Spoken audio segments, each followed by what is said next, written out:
नोंथां रादाब बिथांमोननिसिम साबायखर बावबाय। दिनै जोंनि क'क्राझार ल' कलेजाव गोदान फ्रेशार स्टुडेन्ट्स सेसन 2023-24 बिथांमोननि थाखाय बे ससियेल मिटखौ खुंनाय जादों।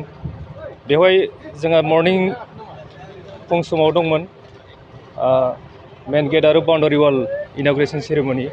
बेनि थाखाय जों गाहाय आलासि महरै जों बिटिआरनि CM सार श्रीजुत प्रमद बर'ज सार बिथांनि आखाइजों जों इन'ग्रेसन खालामनो हादों।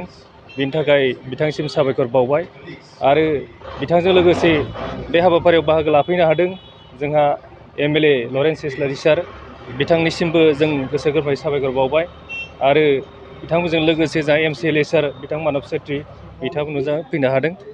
बेनि थाखाय साबायखर बावबाय आरो बे जोंनि दिनैनि मोनसे मोजां दिनाव बिथां CM सारा बे जोंनि कलेज डेभेलपमेन्टनि थाखाय किसुमान पेकेजखौ बिथाङा एनाउन्स खालामलांबाय।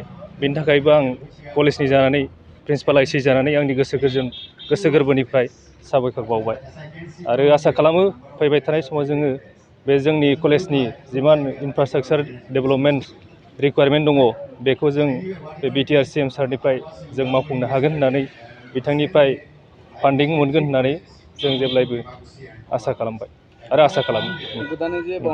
बे बाउन्डारि वाल आरो मेन गेट अपेनिं सेरेमनि बेखौ जों मोननो हादों बिथां बिटिआरनि CM सार प्रमद बर'ज सारमोननि अनसुंथाइ होनायाव जों बेखौ मावफुंनो हादों।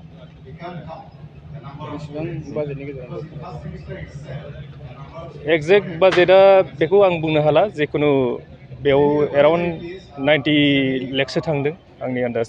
दा जायफोर बेखौ मावदों बिसोर थिकादार बिथांमोना मिथिसिगोन। हाबाफारियाव ओनसोलनि MLA आरो सासे MCLA दिनैनि हाबाफारियाव नुजाफैनो हादों MLA सासे लरेन्स इस्लारि सार आरो MCLA मानब सेत्रि सार बिथांमोना नुजाफैनो हादों आरो बे जोंनि हाबाफारिखौ जाफुंसार होदों।